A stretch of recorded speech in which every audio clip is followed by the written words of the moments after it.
Jungle.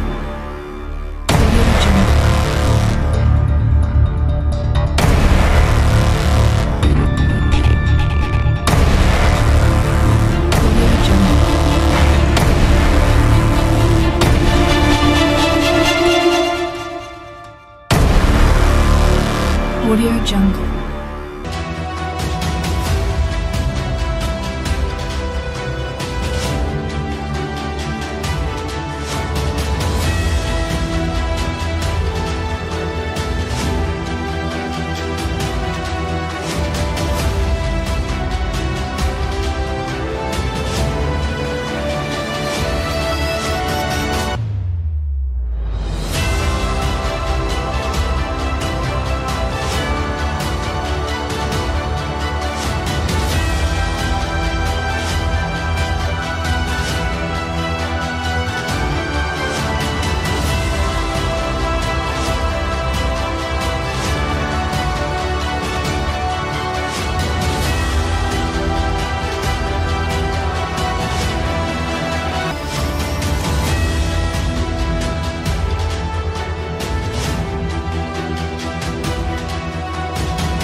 ஓம் ஸ்ரீ திருச்செந்தூர் வேலவன் துணை சதயம் star astro TV நேயர்கள் அனைவருக்கும் என்னுடைய அன்பு கலந்த வணக்கங்கள். நம்முடைய ஸ்ரீ ஈசன் ஜோதிட அறக்கட்டளை நடத்தும் 8வது பேட்ச் பாரம்பரிய ஜோதிட வகுப்பு 110 நாட்கள் அடங்கிய பாரம்பரிய ஜோதிட வகுப்பானது வருகின்ற பிப்ரவரி மாதம் தொடங்க இருக்கின்றது. இந்த வகுப்பானது மிகச் சிறப்பான முறையில் 44 தலைப்புகளில் ஜோதிடத்தில் இருக்கின்ற நல்ல அதேபோல அசுப விஷயங்கள் அனைத்தையும் தெரிந்து கொண்டு ஒரு தனி மனித ஜாதகர் எப்படி வாழ்க்கையில் ஒரு மிகப்பெரிய வெற்றியை ஈட்ட முடியும், அதற்கு ஜோதிட சாஸ்திரத்தில் இருக்கின்ற பலதரப்பட்ட ஆய்வுகளை மேற்கொண்டு வரும் வாடிக்கையாளர்களுக்கு மிகச் சிறப்பான முறையில் வழிகாட்டுவதற்கு நம்முடைய இந்த வகுப்பானது மிகப்பெரிய அளவில் உங்களுக்கு உதவி செய்யும். நம்முடைய வகுப்பானது முழுக்க முழுக்க வழிகாட்டியாகத்தான். நம்முடைய ஜோதிட வகுப்பானது வழிகாட்டி ஜோதிடம். ஒரு மனிதனுக்கு எப்படிப்பட்ட பிரச்சனைகள் இருந்தாலும் அந்த பிரச்சனைகளுடைய தாக்கத்தை குறைத்து கொள்ள முடியும், தீர்க்கவும் முடியும். அப்படிப்பட்ட அற்புதமான விஷயங்கள் எல்லாம் நம்முடைய வகுப்பிலே இருக்கின்றது. 44 தலைப்புகள், 110 நாட்கள் வகுப்பானது நடைபெறும். மீதி அடுத்து 20 நாட்கள், மொத்தமாக 130 நாட்கள் வகுப்பு. 110 நாட்கள் வகுப்பு தலைப்பு, அதில் கொடுக்கப்பட்டிருக்கின்ற அனைத்து விஷயங்களும் கற்றுக் கொடுக்கப்படும். அதன் பின்பு வகுப்பில் கலந்து கொள்ளக்கூடிய மாணவர்களுடைய ஜாதகங்கள் ஆய்வுக்கு எடுத்துக் கொள்ளப்பட்டு 20 நாட்கள் அந்த ஆய்வானது நடைபெறும். இதிலே உங்களுடைய ஜாதகத்தில் இருக்கின்ற சாதக பாதகமான விஷயங்கள் அனைத்தையும் நீங்கள் தெள்ளத் தெளிவாக அறிந்து கொள்ளலாம். நீங்கள் ஜோதிடம் கற்றுக்கொள்வது மட்டுமல்லாமல் வருகின்ற வாடிக்கையாளர்களுக்கும் மிகச் சிறப்பான முறையில் வழிகாட்டுவதற்கு நம்முடைய வகுப்பானது கண்டிப்பாக உதவி செய்யும். நம்முடைய படித்த மாணவர்களுடைய ஃபீட்பேக் ஆனது விரைவில் வெளியிடப்படும். நம்முடைய வகுப்பினுடைய நேர்த்தியான விஷயங்களை மாணவர்கள் எடுத்துரைப்பார்கள். ஆக இந்த வகுப்பில் கலந்து கொள்ள விருப்பமுள்ள நபர்கள் தாராளமாக பதிவு செய்து கொள்ளலாம். இந்த வகுப்பிலே 44 தலைப்புகள் இருக்கின்றது. அதில் உதாரணமாக இன்று ஒரு 5 தலைப்புகளை பற்றி சற்று விரிவாக காண்போம். அந்த வகையிலே முதலில் ஒரு ஜாதகத்தில் கர்மா என்றால் என்ன, அந்த கர்மாவானது எப்படி வேலை செய்கின்றது என்ற விஷயங்களை நான் சற்று விளக்கமாக உங்களுக்கு சொல்கின்றேன். பொதுவாக ஒரு விஷயம் வைத்துக் கொள்ளுங்கள். அதாவது கர்மா என்பது என்னவென்றால் நாம் செய்கின்ற செயல்களுக்கு உண்டான பலன்தான் கர்மா. கர்மா என்பது ஏதோ கர்ம காரியம் அதுபோல எதுவும் நினைக்க வேண்டாம். கர்மா என்றால் செயல். நாம் என்ன செயல் செய்கின்றோமோ அந்த செயல்களுக்கு உண்டான பலனைத்தான் நீங்கள் அனுபவிக்கப் போகின்றீர்கள். இந்த கர்மா என்பது தற்பொழுது இந்த பிறவியில் நீங்கள் செய்கின்ற ஒவ்வொரு செயலும் அதற்குண்டான நன்மை தீமைகளை நீங்கள் தான் அனுபவித்து தீர வேண்டும். அதே போல முன் ஜென்மத்தில் செய்த செயல்களுடைய தாக்கம் கூட இந்த ஜென்மத்தில் நாம் முன்னேறுவதற்கு ஒரு சில தடையாக இருக்கக்கூடிய வாய்ப்புகளும் உண்டு. அந்த வகையிலே கர்மா என்பது செயல். நாம் ஜோதிடத்தில் இந்த கர்மா என்ற விஷயத்தை எப்படி உபயோகப்படுத்த வேண்டும், அதற்கு என்ன வழிமுறைகளை கடைபிடிக்க வேண்டும் என்பதுதான் இங்கே இருக்கின்ற சூட்சமம். நன்றாக ஒரு விஷயம் புரிந்து கொள்ளுங்கள். ஒரு ஜாதகத்தில் அனைவருக்கும் தெரியும், ஒரு ஜாதகத்தில் 12ஆம் இடம் என்பது விரயஸ்தானம் என்று சொல்வார்கள். உங்களுடைய ஜாதகத்தில் 12ஆம் இடம் என்று சொல்லக்கூடிய விரயஸ்தானத்தில் இருந்து ஒரு கிரகத்தினுடைய திசை நடக்கின்றது என்று வைத்துக் கொள்ளுங்கள். அப்போது அந்த விரயத்தினுடைய சூழ்நிலைகளை எப்படி நாம் தற்காத்து கொள்ள முடியும் என்று ஆய்வு செய்ய வேண்டும்.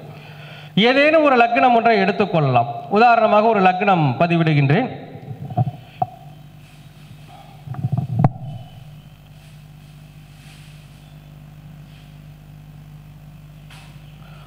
ஒரு ஜாதகர் கும்ப லக்கணத்தில் பிறந்த ஜாதகர் என்று வைத்துக் கொள்வோம். இந்த கும்ப லக்கணத்திற்கு 7ஆம் வீட்டிற்குண்டான சூரிய பகவான், கும்ப லக்கணத்திற்கு 7ஆம் வீட்டிற்குண்டான சூரிய பகவான் லக்னத்திற்கு 12ஆம் இடத்தில் இருக்கின்றார் என்று வைத்துக் கொள்ளுங்கள். அப்பொழுது கண்டிப்பாக 7ஆம் இடம் என்பது கலஸ்தரஸ்தானம். இது ஒரு ஆண் ஜாதகம் என்று வைத்துக் கொள்ளுங்கள். அப்பொழுது இந்த லக்னத்திற்கு 7ஆம் வீட்டிற்கு உண்டான சூரிய பகவான் லக்னத்திற்கு 12ஆம் இடத்தில் மறைந்து விட்டால் அவருக்கு திருமண வாழ்க்கை சிறப்பாக இருக்காது என்பது ஜோதிட சாஸ்திரம். அதாவது ஒரு ஜாதகத்தில் 7ஆம் அதிபதியானவர் 6, 8, 12இல் மறைகின்ற பொழுது, நீசம் பெறுகின்ற பொழுது, பாவகிரகங்களுடைய சேர்க்கை பெறுகின்ற பொழுது அந்த ஜாதகருக்கு திருமண வாழ்க்கை சிறப்பாக அமையாது என்பது ஜோதிட சாஸ்திரத்தில் இருக்கின்ற ஒரு பொதுவான விதி. அந்த கர்மா என்ற விஷயத்தை, இதனுடைய தாக்கம் நன்றாக புரிந்து கொள்ளுங்கள். இது ஏன் இப்படி வருகின்றது என்றால் நீங்கள் முன் ஜென்மத்தில் செய்த செயலினுடைய வினை காரணமாக இது வரும். அப்பொழுது ஒரு ஜாதகர் இந்த வினை பயன்களை அனுபவித்துத்தான் தீர வேண்டுமா என்று பார்க்கின்ற பொழுது நிச்சயமாக அப்படி இல்லை. கர்மா என்பது ஒரு செயல் என்றால் இந்த கர்மாவினுடைய செயல்பாட்டை நம்மால் மாற்றிக்கொள்ள முடியும். அதாவது இந்த கர்மா என்ற ஒரு விஷயத்தை, கர்மா என்றாலே செயல்தான், அந்த செயல்களை நம்மால் மாற்றிக்கொள்ள நிச்சயமாக முடியும். அது எப்படி என்று ஆராய்கின்ற பொழுது ஒரு ஜாதகத்தில் 7ஆம் அதிபதியானவர் 12ஆம் இடத்தில் இருக்கின்றார் என்றால் அவர் எப்படிப்பட்ட விஷயங்களை செய்தால் இதனுடைய தாக்கத்தில் இருந்து தப்பித்துக் கொள்ள முடியும் என்றால் நன்றாக பாருங்கள். 7ஆம் அதிபதி 12ஆம் இடத்தில் இருக்கின்றார். இந்த 12ஆம் இடத்தினுடைய காரகத்துவத்தை ஆய்வு செய்ய வேண்டும். இந்த 12ஆம் இடம் என்பது தத்துவத்தில் பார்த்தீர்கள் என்றால் இது ஒரு சரராசியாக இருக்கின்றது. சரம் என்றாலே நகர்ந்து செல்வது என்று பொருள். சரம் என்றாலே நகர்ந்து செல்வது. சர லக்னங்கள் என்று பார்க்கின்ற பொழுது மேஷம், கடகம், துலாம், மகரம், இந்த 4 ராசிகளும் சர ராசிகள். அப்போது இந்த சரலக்கணத்தில் 7ஆம் அதிபதியாகிய சூரியன் அமர்கின்ற பொழுது இந்த சரம் என்பதையும் நினைவில் வைத்துக் கொள்ளுங்கள். 12ஆம் இடம் என்பது வெளிநாடு அல்லது வெளி மாநிலம். நன்றாக புரிந்து கொள்ளுங்கள், வெளிநாடு அல்லது வெளி மாநிலம். அப்பொழுது இந்த ஜாதகர் திருமணம் செய்யக்கூடிய அந்த பெண்ணானவர் கண்டிப்பாக சரம் என்றாலே என்னுடைய குருநாதர் சொல்வார் 4 ஆறுகளை கடக்க வேண்டும் என்பார். அப்பொழுது 4 ஆறுகளை கடந்து என்றால் நீங்கள் பிறந்த இடத்திலிருந்து அதனுடைய குறிப்பு என்னவென்றால் 400 கிலோமீட்டர் தொலைவில். அப்பொழுது உங்களுக்கு அமையக்கூடிய மனைவியானவர் 400 கிலோமீட்டருக்கு தொலைவில் இருப்பவராக இருக்க வேண்டும். ஒருவேளை அப்படி அமைத்து கொள்ள முடியாது என்ற ஒரு சூழ்நிலை இருக்கின்ற பொழுது நீங்கள் திருமணம் செய்தவுடன் உங்களுடைய மனைவியை 400 கிலோமீட்டருக்கு அப்பால் அழைத்து சென்று உங்களுடைய வாழ்க்கையை நடத்த வேண்டும். இதுதான் அந்த கர்மாவினுடைய செயல்பாட்டை மாற்றிக்கொள்வது என்பது. ஆக இந்த சூழ்நிலைகளை நீங்கள் புரிந்து கொள்ள வேண்டும். ஏனென்றால் ஒவ்வொரு ஜாதகத்திலும் ஒவ்வொரு அம்சங்கள் ஒவ்வொரு பாவகத்திற்கும் இருக்கின்றது. அதாவது 12ஆம் இடம் என்றாலும் கூட இந்த 12ஆம் இடம் எப்படிப்பட்ட இடம், இது சரராசியாக இருக்கின்றது. அதே போல ஸ்திரராசியாக இருப்பவர்களுக்கும் ஒரு பலன் இருக்கின்றது, உபயராசியாக இருப்பவர்களுக்கும் ஒரு பலன் இருக்கின்றது. ஆக இந்த ஜாதகத்தை பொறுத்தவரையில் அந்த ஜாதகர் 7ஆம் அதிபதி 12இல் மறைந்து விட்டால் திருமண வாழ்க்கை சிறப்பாக இருக்காது என்று சொல்வதை விட அந்த கர்மாவை எப்படி அவருக்கு சாதகமாக மாற்றிக்கொள்ள முடியும் என்பதை அறிந்து செயல்பட்டோமானால் கண்டிப்பாக நம்முடைய வாழ்க்கையில் நடக்கின்ற பலன்கள் நற்பலன்களாக நடக்கும். இப்படி ஒரு ஜாதகத்தில் கர்மா என்பது எப்படி வேலை செய்கின்றது, இந்த கர்மாவை எப்படி நாம் தீர்த்து கொள்ள முடியும், இந்த கர்மாவினுடைய வகையை அந்த வழியை எப்படி மாற்றி நமக்கு சாதகமாக பயன்படுத்த முடியும் என்ற விஷயங்களை எல்லாம் வகுப்பிலே மிக தெளிவாக கற்றுக் கொடுக்கின்றோம். அதே போல அடுத்த தலைப்பாக கிரக பலம் அறிதல். இது ஒவ்வொரு மனிதருக்கும் தெரிந்திருக்க வேண்டிய ஒரு முக்கியமான விஷயம்.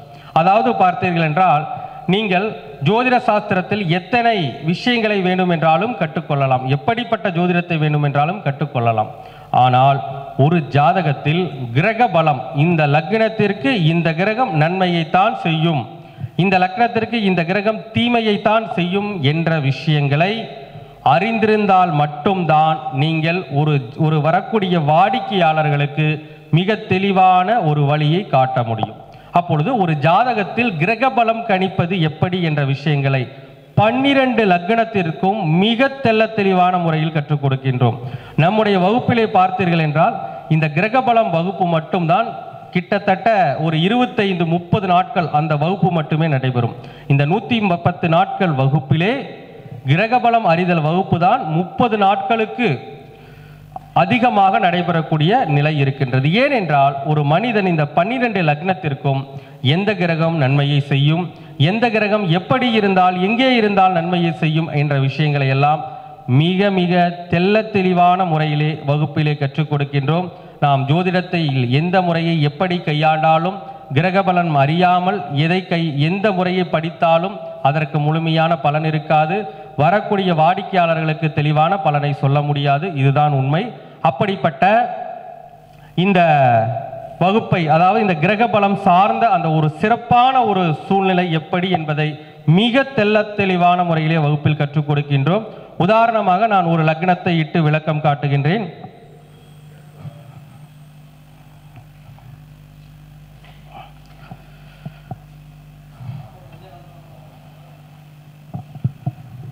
தற்போது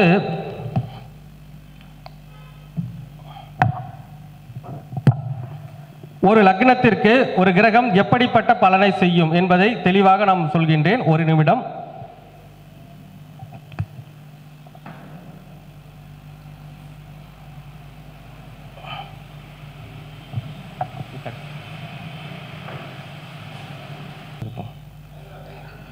இந்த கிரகபலத்திற்கு ஒரு உதாரண லக்னத்தை இட்டு கிரகபலத்தை இப்படித்தான் கணிக்க வேண்டும் என்ற ஒரு விஷயத்தை உங்களுக்கு தெளிவாக விளக்கம் எடுத்து காட்டுகின்றேன். அந்த வகையிலே ஒரு லக்னம் ஒன்றை எடுத்துக்கொள்ளலாம். உதாரணமாக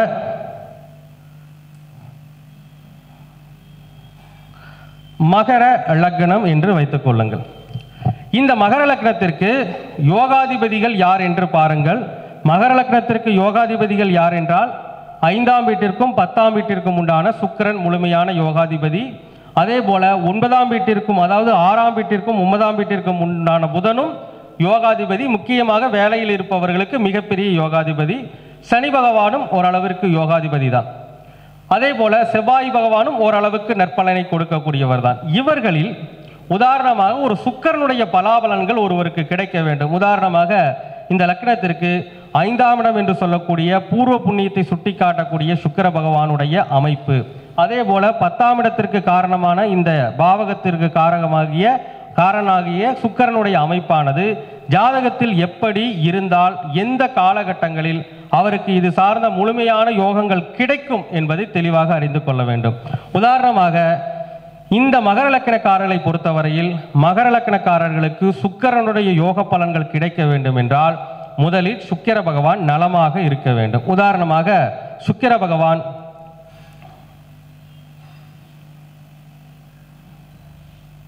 லக்னத்திற்கு 4ஆம் இடத்தில் இருக்கின்றார் என்று வைத்துக் கொள்ளுங்கள். அதாவது லக்னத்திற்கு 5ஆம் வீட்டிற்கும் 10ஆம் வீட்டிற்கும் உண்டான யோகாதிபதியாகிய சுக்கிரன் லக்னத்திற்கு 4ஆம் இடத்தில் திக்பலம் பெற்றிருக்கின்றார் என்று வைத்துக் கொள்ளுங்கள். அப்பொழுது திக்பலம் பெறுகின்ற பொழுது எப்போது அந்த யோகத்தை அந்த ஜாதகர் அனுபவிப்பார், அதற்கு எப்படிப்பட்ட சூழ்நிலைகள் இருக்க வேண்டும் என்றால் நன்றாக புரிந்து கொள்ளுங்கள்.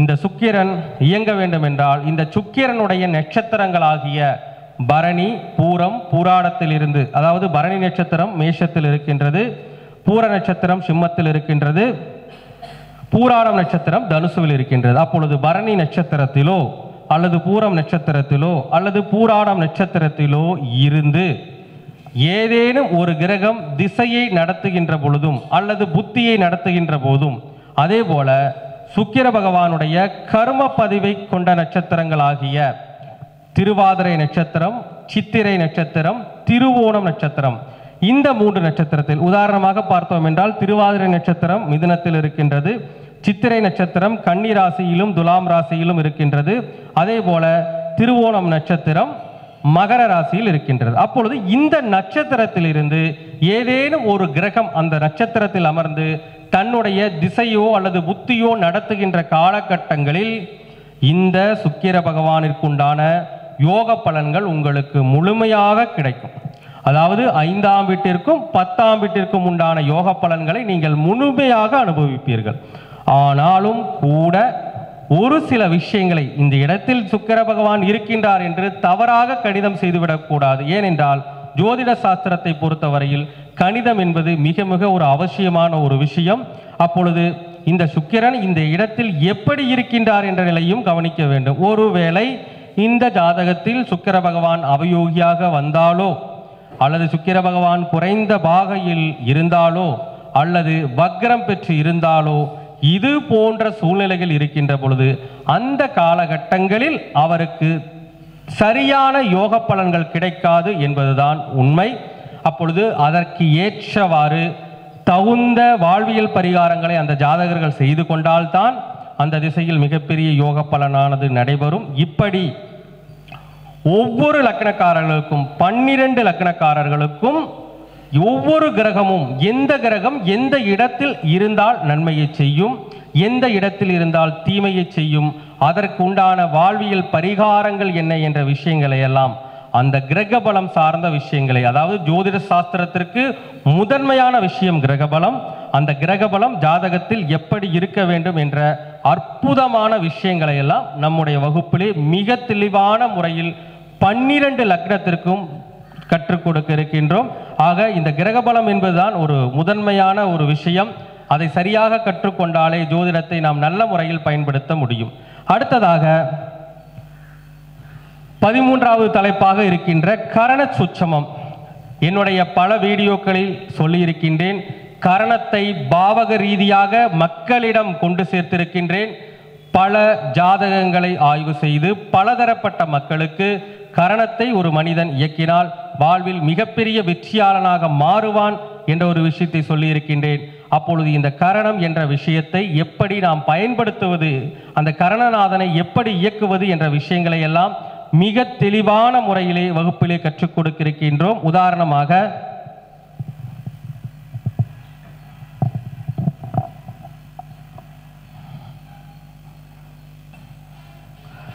கரணத்திற்கென்று கோவில்கள் இருக்கின்றது. ஆனால் கோவில்களுக்குத்தான் அனைவரும் செல்ல வேண்டுமா என்றால் அப்படி இல்லை. அது மட்டுமல்லாமல் அவருடைய பாவக வழியாக அந்த லக்னத்திற்கு கரணநாதன் எந்த பாவகத்திற்கு அதிபதியாக இருக்கின்றாரோ அந்த பாவக விஷயங்களை இயக்கிக்கூட ஒரு தனி மனிதன் வாழ்வில் ஒரு மிகப்பெரிய வெற்றியை நிச்சயமாக அடைய முடியும். அப்படிப்பட்ட அந்த கர்ணநாதனை இயக்கும் சூட்சமங்கள் என்ன என்பதை பற்றிய விஷயங்களை எல்லாம் ஜாதகத்தில் மிக தெளிவான முறையில் கற்றுக் கொடுக்கின்றோம். வகுப்பிலே கலந்து கொள்ளக்கூடிய மாணவர்களுக்கு வகுப்பு தொடக்கத்திலேயே நிறைய விஷயங்களை, அதாவது அவர்களுடைய வாழ்க்கையில் முன்னேறுவதற்கான நிறைய விஷயங்களை ஜாதக ஆய்விற்கு முன்பே, அதாவது தொடங்கிய ஒரு சில நாட்களிலேயே அவர்கள் வாழ்க்கையில் நல்ல ஒரு பலனை அடைய வேண்டும் என்பதற்காக சில விஷயங்களை முன்னரே அவர்களுக்கு அனைவருக்கும் கூறிவிடுவேன். அவர்கள் வகுப்பு நிறைவிலே மிகப்பெரிய மாற்றத்தை சந்தித்து நல்ல நிலைமையில் வருவார்கள் என்பதை அவர்கள் வாயாலேயே நீங்கள் கேட்பீர்கள். அவர்கள் தங்களுடைய ஃபீட்பேக்கை நிச்சயமாக வழங்குவார்கள். அப்படிப்பட்ட ஒரு சூட்சமமான விஷயங்களை எல்லாம் வகுப்பின் தொடக்கத்திலேயே உங்களுக்கு கூறிவிடுவோம். அந்த வகையிலே பார்த்தோம் என்றால் ஒரு கரணத்தை நாம் எடுத்துக்கொள்வோம். பொதுவாக ஒரு கரணம் ஒன்றை எடுத்துக்கொள்வோம். ஏதேனும் ஒரு கரணம் ஒன்றை எடுத்துக்கொள்வோம். உதாரணமாக ஒரு ஜாதகர் ஏதேனும் ஒரு கரணம் கரசை கரணத்தில் பிறந்திருக்கின்றார் என்று வைத்துக்கொள்வோம். ஒரு ஜாதகர் கரசை கரணத்தில் பிறந்திருக்கின்றார் என்றால் ஏதேனும் ஒரு லக்னம் ஒன்றை எடுத்துக்கொள்ளலாம். உதாரணமாக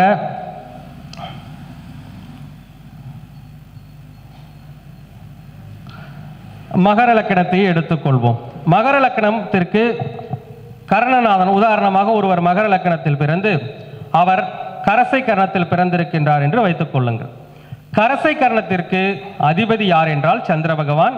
கரசை கரணத்திற்குண்டான கோவில் பிள்ளையார்பட்டி விநாயக பெருமான் என்பதை பலரும் அறிந்திருப்பீர்கள். ஆனால் கர்ணநாதனை நாம் கோவிலுக்கு சென்றுதான் இயக்க வேண்டுமா என்றால் நிச்சயமாக இல்லை. அவர்களுக்கு வாழ்வியல் நிகழ்வுகள் மூலமாக கூட அந்த மனிதர் மிகப்பெரிய வெற்றியாளனாக கடைசி வரை இருப்பார். இதெல்லாம் ஒரு மிகப்பெரிய சூட்சமம். அப்பொழுது இந்த மகர லக்கணத்தை பொறுத்தவரையில் அவர் மகர லக்கணம் கரசை கரணத்தில் பிறந்திருக்கின்றார் என்றால் இந்த மகர லக்கணத்திற்கு 7ஆம் அதிபதியாக சந்திர பகவான் வருவார். அப்பொழுது 7ஆம் அதிபதியாகிய சந்திர பகவான் யார் என்பதை பாருங்கள். 7ஆம் இடம்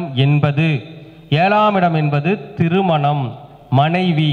அப்போது ஒரு மகர லக்கணத்தில் பிறந்த ஆண் ஜாதகருக்கு 7ஆம் அதிபதியாகிய சந்திரன் மனைவி கிரகமாக இருக்கின்றார். அப்பொழுது அந்த ஜாதகர் திருமணம் நடந்து முடிந்த உடனேயே வாழ்வில் வசைக்க முடியாத உயரத்திற்கு செல்வார். நீங்கள் நிறைய பார்த்திருப்பீர்கள். ஒரு ஜாதகர் சாதாரணமாக இருந்து கொண்டிருப்பார். திடீரென்று திருமணம் நடந்த உடனேயே அவர் வாழ்வில் ஒரு மிகப்பெரிய வெற்றியாளனாக மாறியிருப்பார். அனைத்து சுக விஷயங்களும் அவருக்கு கிடைத்திருக்கும். அப்படி நாம் அந்த விஷயத்தை ஆய்வு செய்கின்ற பொழுது, உதாரணமாக மகர லக்கணத்தில் கரசை கரணத்தில் அந்த ஜாதகர் பிறந்திருக்கின்ற பொழுது 7ஆம் இடம் என்று சொல்லக்கூடிய திருமணம் அமைந்தவுடன் மிகப்பெரிய வெற்றியாளராக வந்திருப்பார். அதற்கு காரணம் என்ன என்று ஆராய்கின்ற பொழுது உதாரணமாக சொல்கின்றேன். இந்த 7ஆம் அதிபதியாகிய சந்திரன் 9ஆம் இடமாகிய பாக்கியஸ்தானத்தில் வளர்பிறை சந்திரனாக வந்து இந்த இடத்தில் இருந்தால், அதுவும் உதாரணமாக ஒருவேளை அதிக பாகையில் இருக்கின்றார் என்று வைத்துக் கொள்ளுங்கள். மகர லக்னத்திற்கு கரசை கரணத்திற்கு உண்டான 7ஆம் அதிபதியாகிய சந்திரன் 9ஆம் இடத்தில் பாக்கியஸ்தானத்தில் அதிக பாகையில், சித்திரை நட்சத்திரம் 2ஆம் பாதத்தில் அதிக பாகையில் அந்த ஜாதகர் இருந்துவிட்டால் அந்த ஜாதகரை நீங்கள் அசைக்கவே முடியாத அளவிற்கு எது செய்தாலும் அவர் மிகப்பெரிய வெற்றியாளராகவே மாறுவார். அது திருமணம் நடந்த உடனேயே நிச்சயமாக நடக்கும். ஒருவேளை இந்த சந்திர பகவான் அவயோகியாகவோ அல்லது இந்த சந்திர பகவான் இந்த திரிசூனிய ராசியிலோ அல்லது இந்த சந்திர பகவான் முடக்கு தோஷத்திலோ, ஒரு முடக்கு ராசியிலோ அல்லது முடக்கு கிரகத்தினுடைய பாதிப்பிலோ இருந்துவிட்டால் அல்லது காசி ஜாதகமாக இருந்துவிட்டால் அதனுடைய பலன்களை அனுபவிக்க முடியாமல் போகும்.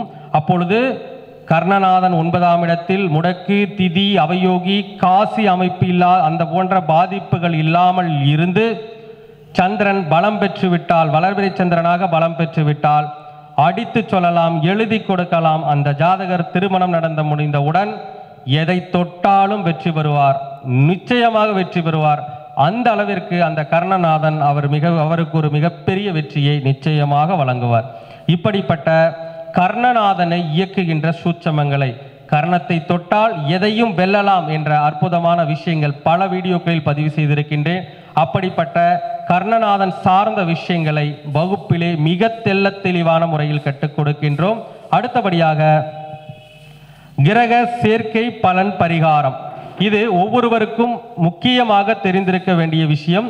ஒரு ஜாதகத்தில் ஒரு கிரகம் மற்றொரு கிரகத்துடன் இணைகின்ற பொழுது அதற்கு என்ன பரிகாரங்களை செய்ய வேண்டும், என்ன பரிகாரங்களை செய்தால் அவருடைய வாழ்வில் ஏற்றங்கள் நிகழும் என்பதை மிக தெளிவான முறையில் நாங்கள் வகுப்பிலே கற்றுக் கொடுக்கின்றோம். உதாரணமாக ஒரு விஷயம் சொல்கின்றேன்.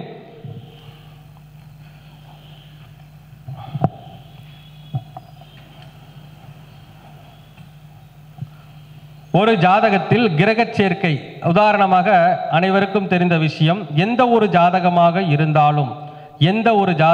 இருந்தாலும் ராகு கேதுக்கள் ஒரு ஜாதகத்துடன், அதாவது ஒரு கிரகத்துடன் இணைகின்ற பொழுது அவர்கள் மிக துயரமான சூழ்நிலைகளை அனுபவிக்கின்றார்கள். இது அனுபவ ரீதியாக உண்மை. உதாரணமாக சுக்கிரன் ராகு ஒரு ஆண் ஜாதகத்தில் இணைகின்ற பொழுதும், ஒரு பெண் ஜாதகத்தில் செவ்வாய் ராகு இணைகின்ற பொழுதும் திருமண வாழ்க்கையில் மிகப்பெரிய பிரச்சனைகள் நடக்கின்றது. இது அனுபவ ரீதியாக பார்த்து கொண்டுதான் இருக்கின்றோம். இப்படி ராகு கேதுக்கள் எந்த கிரகத்துடன் இணைந்தாலும் அந்த கிரகத்திற்குண்டான பாவகம் அல்லது அந்த இயற்கையான அந்த கிரகத்தினுடைய காரகத்துவங்களை மிகவும் துயரத்திற்கு உள்ளாக்குகின்றார்கள் என்பது அனுபவ ரீதியான உண்மை. அப்பொழுது இந்த ராகுகேது சேர்க்கை மட்டுமல்லாமல் லக்ன அசுபரானவர் ஒரு கிரகத்துடன் உங்களுடைய ஜாதகத்தில் லக்ன அசுபனானவர் லக்ன சுபருடன் இணைகின்ற பொழுது எப்படிப்பட்ட தோஷங்கள் நிகழும், அதற்கு என்ன பரிகாரங்களை செய்ய வேண்டும் என்ற விஷயங்களை எல்லாம் வகுப்பிலே மிக தெளிவான முறையில் கற்றுக் கொடுக்கின்றோம். அந்த வகையிலே பார்த்தீர்கள் என்றால், உதாரணமாக ஒரு லக்னம் ஒன்றை எடுப்போம். உதாரணமாக பார்த்தீர்கள் என்றால் ஒரு லக்னம் ஒன்றை எடுத்துக்கொள்வோம். உதாரணமாக ஒரு லக்னம்,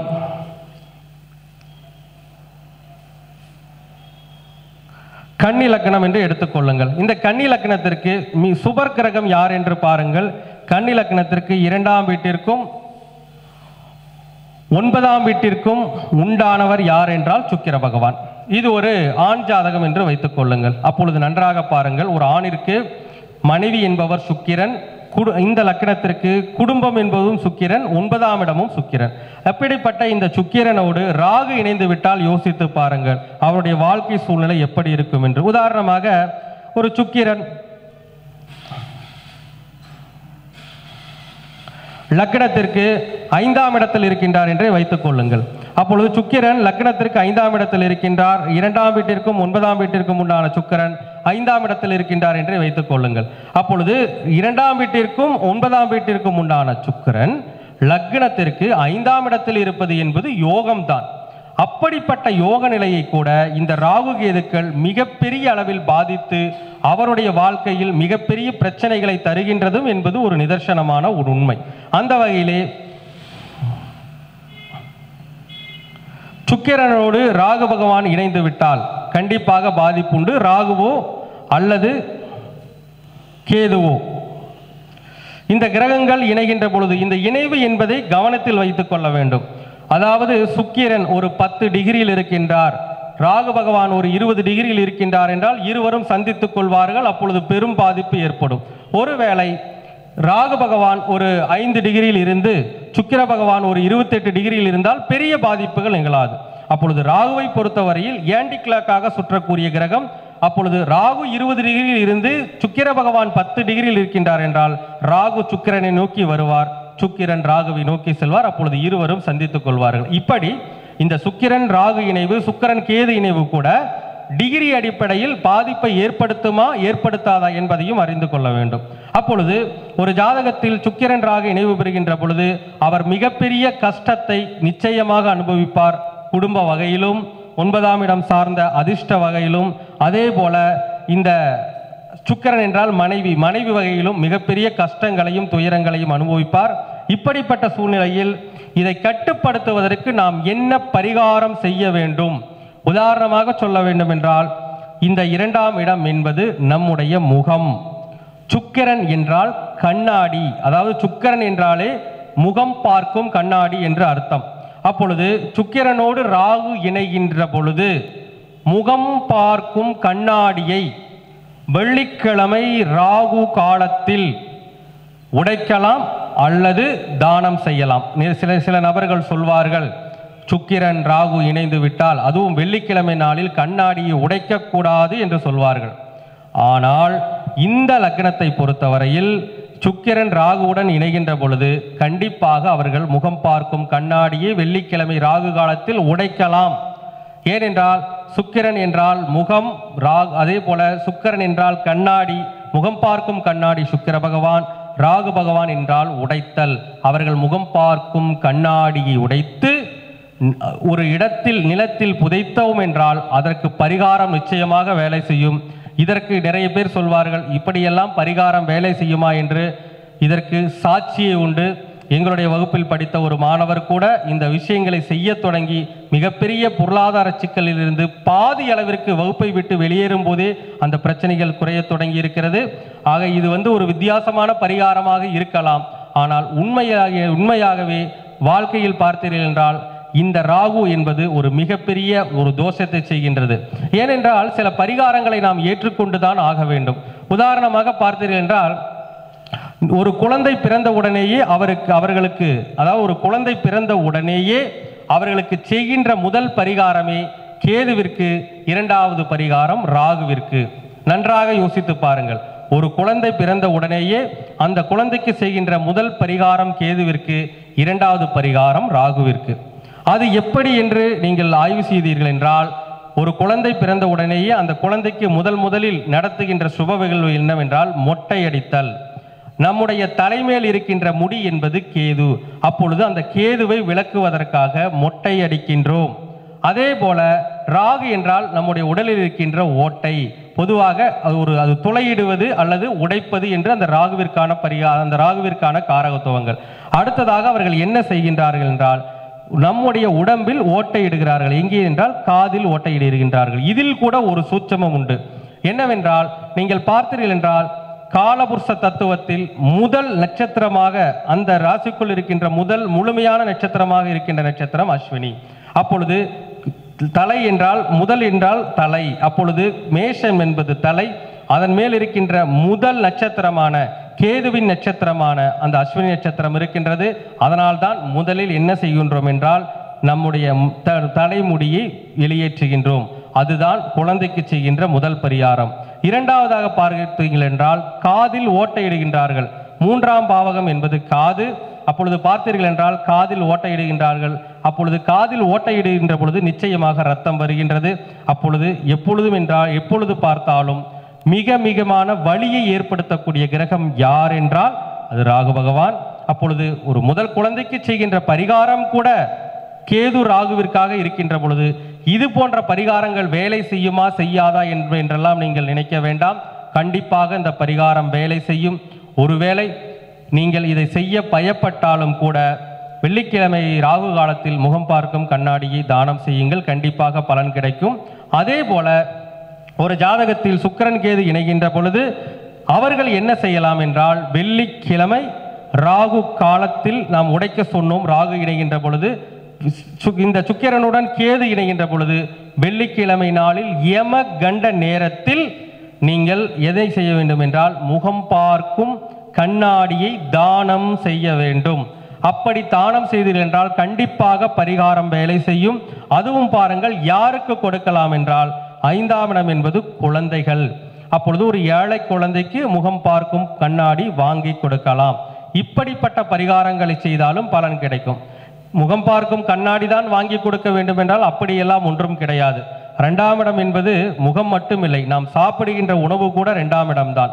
அப்பொழுது அவர்கள் என்ன செய்ய வேண்டும் என்றால், 2ஆம் இடம் என்பது நாம் சாப்பிடுகின்ற இடம். சுக்கிரன் என்றால் ஸ்வீட். அப்பொழுது ஏழை குழந்தைகளுக்கு வெள்ளிக்கிழமை யமகண்ட நேரத்தில் ஸ்வீட் தானம் கொடுத்தாலும் கூட பலன் வேலை செய்யும். ஸ்வீட் தானத்தோடு இது என்ன ராசி என்று பார்த்தீர்கள் என்றால் இது ஒரு பொருள் ராசி. அப்பொழுது அவர்கள் இந்த வெள்ளிக்கிழமை யமகண்ட நேரத்தில் ஸ்வீட் பாக்ஸ், சுக்கிரன் என்றால் ஆடை, இதை கூட தானம் செய்யலாம். இப்படியெல்லாம் ஒரு ஜாதகத்தில் இந்த ராகு கேதுக்கள் ஏற்படுகின்ற தோஷத்தை கூட நம்மால் சரியான முறையில் நிவர்த்தி செய்து கொள்ள முடியும். இந்த பரிகாரங்களை தொடர்ச்சியாக செய்து வருகின்ற பொழுது இந்த ராகு கேதுக்களுடைய சேர்க்கை கூட நமக்கு வழங்கக்கூடிய அந்த தோஷத்தை கூட நம்மால் சரி செய்து கொள்ள முடியும். இப்படிப்பட்ட மிக அற்புதமான இந்த கிரக சேர்க்கை பலன் பரிகாரத்தை பற்றிய விஷயங்கள் எல்லாம் வகுப்பிலே மிகச்சிறப்பான முறையில் கற்றுக் கொடுக்கப்பட இருக்கின்றது. அதே போல் பார்த்தீர்கள் என்றால் வாழ்வியல் பரிகாரம், நான் இப்போது சொன்னேன் அல்லவா, இதுதான் வாழ்வியல் பரிகாரம். மிக எளிமையான வாழ்வியல் பரிகாரம், அந்த பாவகத்திற்கு தகுந்த வாழ்வியல் பரிகாரம். அதாவது எந்த பரிகாரத்தை செய்தாலும் மிகச் சரியான முறையில் நீங்கள் செய்கின்ற பொழுது அதற்கான வெற்றி என்பது நிச்சயமாக கிடைக்கும். நான் தற்போது சொன்னேன், இந்த பாவகத்தை இணைத்தேன். 2ஆம் இடம் என்பது உணவு, 2ஆம் இடம் என்பது சுக்கிரனுடைய வீடு. சுக்கிரன் என்றால் ஸ்வீட் உணவு, புரிந்து கொள்ளுங்கள். 2ஆம் இடம் உணவு தான், சுக்கிரன் என்றால் ஸ்வீட். அப்பொழுது நாம் ஸ்வீட் தானம் யாருக்கு கொடுக்கின்றோம் என்றால் 5ஆம் இடம் என்றால் குழந்தைகள். அப்பொழுது குழந்தைக்கு ஸ்வீட் கொடுக்கின்றோம், வெள்ளிக்கிழமை கொடுக்கின்றோம். கேதுவுடன் இணைகின்ற பொழுது கேதுவிற்கான காலம் யமகண்ட காலம். அப்பொழுது அந்த நேரத்தில் அந்த குழந்தைகளுக்கு ஸ்வீட் தானத்தை கொடுக்கின்றோம். அது மட்டும் இல்லாமல் 2ஆம் இடம் என்பது முகம். அப்பொழுது முகம் என்றால் 2ஆம் பாவகம், சுக்கிரன் என்றால் கண்ணாடி. அப்பொழுது ஏழை அந்த பெண் குழந்தைகளுக்கு, ஏழை பெண் குழந்தைகளுக்கு இந்த வெள்ளிக்கிழமை யமகண்ட நேரத்தில் நாம் இந்த முகம் பார்க்கும் கண்ணாடியை தானம் செய்தாலும் நமக்கு பலன் கிடைக்கும். ஏனென்றால் நாம் உணவை தானம் செய்கின்றோம் என்பது ஒரு வகையாக இருந்தாலும் இது ஒரு பொருள் ராசியாக இருப்பதால், அதாவது ரிஷப ராசி, அதே போல கன்னி ராசி, மகர ராசி, இந்த 3 ராசிகளும் பொருள் ராசிகள். அப்பொழுது பொருளாக கொடுத்தாலும், அப்பொழுது 2ஆம் இடம் என்பது முகத்திற்குண்டான பொருள் என்னவென்றால் முகம் பார்க்கும் கண்ணாடி. அப்பொழுது முகம் பார்க்கும் கண்ணாடியை தானம் கொடுக்கின்றோம். அதே போல இந்த 2ஆம் இடத்திற்குண்டான சுக்கிரன் என்பவர், பொதுவாக சுக்கிரனுக்குண்டான காரகத்துவம் என்னவென்றால் ஆடை. அப்பொழுது அந்த ஏழை குழந்தைகளுக்கு இதே வெள்ளிக்கிழமை யமகண்ட நேரத்தில் நாம் அந்த ஆடை தானம், ஸ்வீட் பாக்ஸ் மற்றும் முகம் பார்க்கும் கண்ணாடி 3ஐயும் கொடுக்கின்ற பொழுது எப்படி இருந்தாலும் கேது பகவான் தன் தோஷத்தை நிவர்த்தி செய்தே தருவார். இது சத்தியமான உண்மை. ஆக நீங்கள் ஒவ்வொருவரும் அந்த வாழ்வியல் பரிகாரத்தை, எவர் ஒருவர் வாழ்வியல் பரிகாரத்தை மிகச்சரியான முறையில் செய்கின்றாரோ அவருக்கான வெற்றி பலன் என்பது நிச்சயமாக கிடைக்கும். அதே போல ஜோதிட சாஸ்திரத்தில் வாழ்வியல் பரிகாரத்தை காலபுருஷ ரீதியாக, வாழ்வியல் பரிகாரத்தை காலபுருஷ ரீதியாக செய்ய வேண்டும் என்பதை முதலில் ஜோதிட உலகிற்கு எடுத்துரைத்தேன். அந்த வகையில் பார்த்தீர்கள் என்றால் அந்த காலபுருஷ தத்துவப்படியும் அந்த பரிகாரங்களை நாம் செய்கின்ற பொழுது பலன் கிடைக்கும். உதாரணமாக லக்னத்திற்கு 5ஆம் இடம்தான், அதில் மாற்றம் இல்லை. இதை ஒரு கணக்கில் வைத்துக் கொள்ளுங்கள். காலபுருஷ தத்துவத்திற்கு 10ஆம் இடமாக இருக்கின்றது. காலபுருஷ தத்துவத்திற்கு 10ஆம் இடம் என்னவென்றால் கர்மம், காரியம். அப்பொழுது எவருடைய குழந்தைகளுக்கு கொடுத்தால் இன்னும் பலன் அதிகமாக வேலை செய்யும் என்றால் கர்ம காரியம் செய்யக்கூடிய நபர்கள்.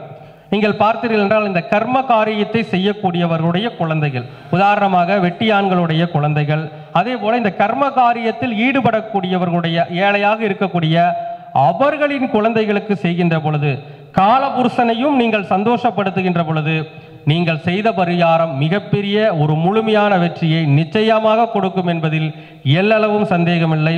அதே போல நாம் இந்த ஜாதகத்தில் பார்த்தீர்கள் என்றால் அந்த பாவங்களுடைய அந்த காரகத்துவங்கள், அதாவது பிரபஞ்ச தத்துவத்தில் இருக்கின்ற காரகத்துவங்கள், அருள் ராசி, பொருள் ராசி, அதே போல இந்த மேஷம் என்பது பார்த்தீர்கள் என்றால் நெருப்பு ராசி. அப்பொழுது இந்த 12 ராசிகளில் நெருப்பு ராசி, நிலராசி, காற்று ராசி, நீர் ராசி போன்ற விஷயங்கள் எப்படி வேலை செய்யும், அதே போல இந்த கட்டத்தில் பார்த்தீர்கள் என்றால் சரம் நகரக்கூடிய ராசி எது, நிலையான ராசி எது, அதே போல அடிக்கடி போய் வருகின்ற ராசி எது, இப்படி பல காரகத்துவங்கள் இந்த 12 கட்டங்களிலேயே கொட்டி கிடக்கின்றது.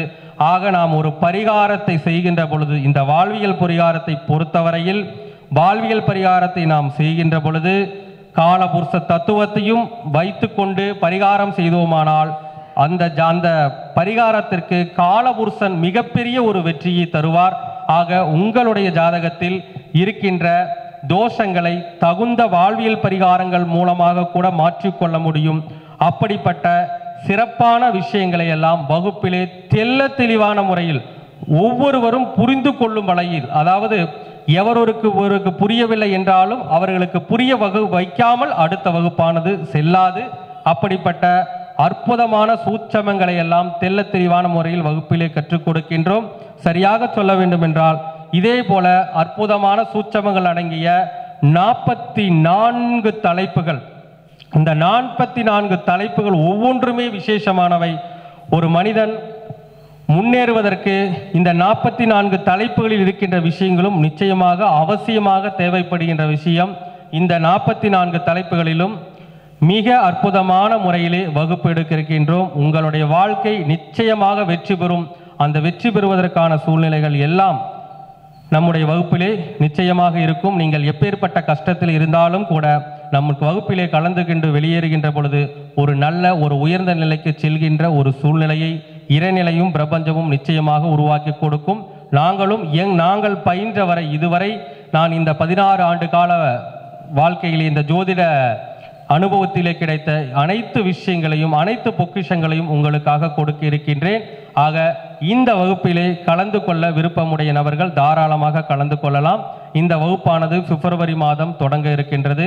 ஆக வகுப்பிலே அனைவரும் கலந்து கொண்டு உங்கள் வாழ்க்கையை ஒரு சிறப்பான வாழ்க்கையாக மாற்றி உங்களை நாடி வருபவர்களுடைய வாழ்க்கையை மாற்றி ஒவ்வொரு மக்களும் நலம் பெற வேண்டும்.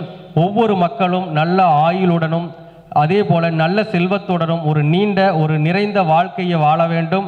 அதற்கு இந்த பிரபஞ்சமும் இறைநிலையும் என்றும் துணை நிற்கும் என்று கூறி அனைவரும் நலம் பெற்று நல்ல வாழ்க்கையை வாழ வேண்டும். அனைவருக்கும் நன்றி, வணக்கம், வாழ்க வளமுடன்.